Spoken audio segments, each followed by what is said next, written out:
In the pantheon of go-anywhere, do-anything watches, divers are perhaps one of the most coveted everyday capable contenders. Maintaining equal parts good looks and built-in timing features, a dive watch can carry you through a plethora of daily tasks, even if you're not employing one to explore the Earth's last uncharted frontier. However, there stands a select few purpose-built divers that are great for both, which is to say that they're attractive enough to function as everyday units and constructed with more than enough utility to pull double duty as a hard-wearing tool. Today, we're talking about the classic Citizen Promaster Diver. And, as if it weren't enough to check both the boxes we just laid out, it has one of the most unique and exciting calibers to currently grace the sub-$500 price tier. The Promaster's history isn't nearly as long and storied as other archetypes we've covered in the past, as it was released in 1985. However, Citizen's origins date back to 1918 by the earliest accounts, under the name of the Shokosha Watch Research Institute in Tokyo, Japan.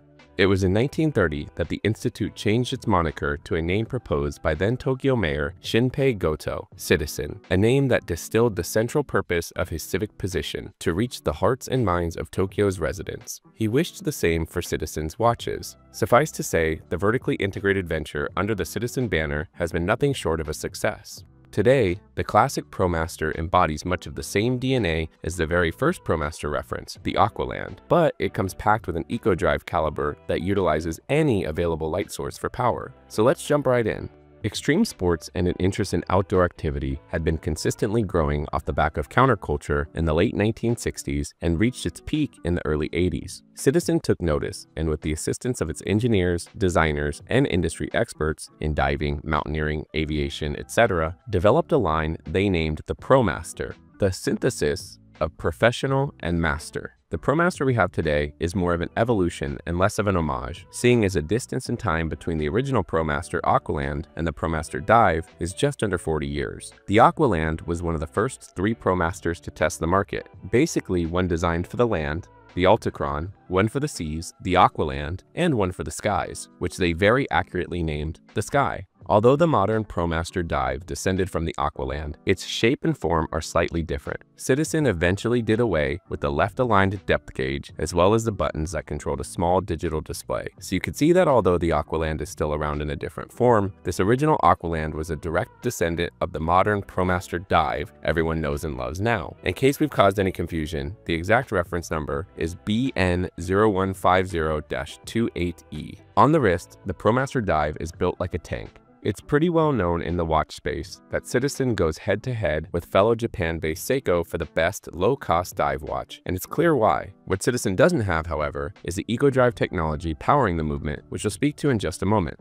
The Promaster's case diameter is deceptive. Most would read 44mm and discount it as another chunky, unwearable diver, but in this case, you'd be wrong. The short lugs go a long way to lessen the wearing experience, and the entire unit, from caseback to bezel, is only 11.5mm thick. Our wearer here sports a wrist size just south of 8 inches, and as you can see, it almost looks like it could pass for something as small as a 41mm. Looking at it from the side, you can see just how short we're talking with those lugs. They're thick but stout and go a long way to lessen the size on the wrist. If you're still concerned, Citizen actually came out with a 37mm, but like its larger sibling, expected to wear smaller as well since it wields the same lug proportions. One of the first things that will strike you about the Promaster Dive is the thick unidirectional timing bezel encompassing the dial. Seeing as this was created as a pro tool, pardon the pun, the bezel comes outfitted with 6 grip points with deep channels that extend from the very top to the bottom where it lays on the main case. Inset within the bezel is an aluminum bezel insert with chunky numerals, not loomed, and a loomed pearl at the 12 o'clock that glows just a few shades more green than the rest of the loomed dial elements, which take on a rich shade of aqua in the dark,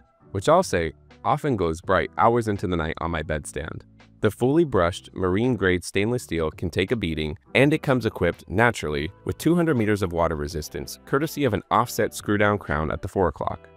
Japanese divers have a very identifiable set of traits that set them apart from their Swiss counterparts. In fact, Japanese dive watches, and we're talking about Citizen, Seiko, Orient, Casio, and G-Shock, just to name a few of the heavy hitters, are among the most widely used among professional divers on the job over their more expensive Swiss contemporaries. Citizen divers are the perfect blend of ingredients that make them appealing to actual professionals: durability, utility, price, and good looks. Virtually all maintain chunky bezels, large case sizes, and sometimes funky case shapes, bright accent colors, and come equipped with some serious specs. The Promaster Diver's dial is unmistakably on par. Even though the case itself spans 44 millimeters edge to edge, the actual dial is much smaller by the way of the chunky timing bezel acting as its frame. This is also, in part, what helps it wear smaller on the wrists. Under a thick but extremely clear mineral crystal with heaps of anti-reflective coating, Citizen employs highly recognizable capped trapezoidal markers at the cardinal hour points 3, 6, 9, and 12, with classic circular markers sandwiched between.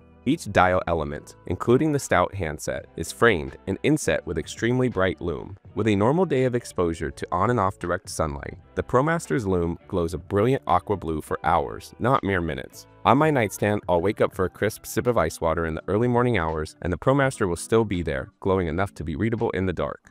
Professional divers have disclosed that the lume is so bright that it can even affect visibility at depth during night dives by way of ruining the eye's natural adjustment to the dark. But don't just take it from us. Review after review on both Citizen's website and across the web praises the lume applied to the dial.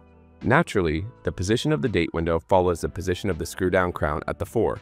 And just above the 6, Citizen discloses one of the most exciting elements of the Promaster Diver, its EcoDrive movement.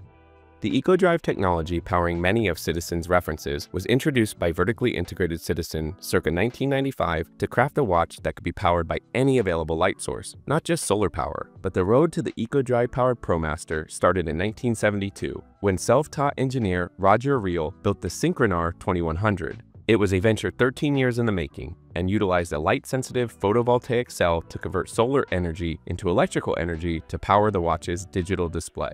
Although the Synchronar 2100 was a remarkable achievement, its sales, due to the company's size, were modest compared to others like Seiko, Citizen, and Casio, who were quick to follow suit with their own solar-powered offerings. The real magic behind Citizen's EcoDrive that separated them from the pack is the caliber's ability to capture, store, and then utilize natural and artificial light sources. EcoDrive cells are designed to be far more versatile and adaptable to different lighting conditions than your off-the-shelf solar movements. This particular optimization allows the caliber to convert a broader range of light wavelengths, intensities, and sources into ready-to-store and use electrical energy. Although incredibly cool, don't expect magic because it's just physics. Virtually any artificial light source, and by any artificial light source we mean it, LED lights, incandescent bulbs, computer and phone screens, etc., will increase your charge times and will vary depending on the strength and output of the source. Citizen provides some rough estimates in the user manual according to the light type, distance to the source, and intensity of output. For example, at 100,000 lux or the average brightness of the sun on a cloudless day, you can expect a full charge, empty to full, in 11 hours, and after 2 minutes, you'll get 1 full day of use time. Inside your typical office building with diffused fluorescent tubes and LED lights, empty to full varies so much that Citizen doesn't provide an exact charge estimate, but 1 day of use will take about 4 hours to charge in our experience. The E168, the EcoDrive caliber inside the Promaster, is also a more sustainable option over traditional quartz rivals in this price tier, like the popular divers from Seiko, for instance. Even though you won't usually have to swap a battery for a decade, give or take, and the coin cell batteries are relatively small, hundreds of millions of quartz watches are sold globally. So do the math, and that becomes quite the carbon footprint over time. If all goes according to plan, the lithium-ion cell inside your Promaster will never need to be replaced.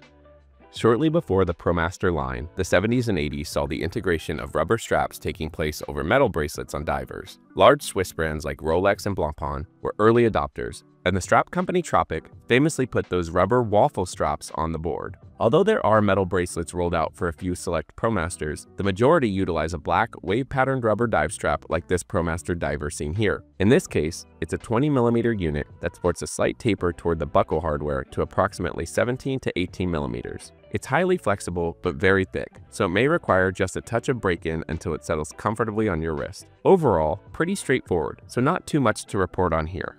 At the end of our reviews, we always ask ourselves, is the classic Citizen Promaster dive watch worth it? How does it stack up against the entry-level dive watch competition? For that, we'll have to look towards Seiko, who manufactures the Promaster's direct competition with the Seiko Prospex Turtle, a dedicated diver, or one of our favorites, the Seiko SKX007, a sports watch with a very similar offset 4 o'clock crown, a chunky timing bezel, 200 meters of water resistance, and it also looks great on a wave rubber strap. If you're looking past the external similarities, and there are many, we do have to give the leg up to the Promaster, directly sold by Citizen for $375 for the EcoDrive movement alone. It's a few $100s less than both the SRP E03, the Turtle, at $625, or the SKX 007 for a wide variety of prices on the secondary market, since Seiko discontinued both the 007 and 009 in 2019, but you'll typically see it well above asking price since it's in high demand. As always, we'd love to hear from you. Let us know in the comments how the Citizen Promaster Diver stacks up against the sub $500 dive watch competition. And please be sure to like and subscribe. We'll see you next week.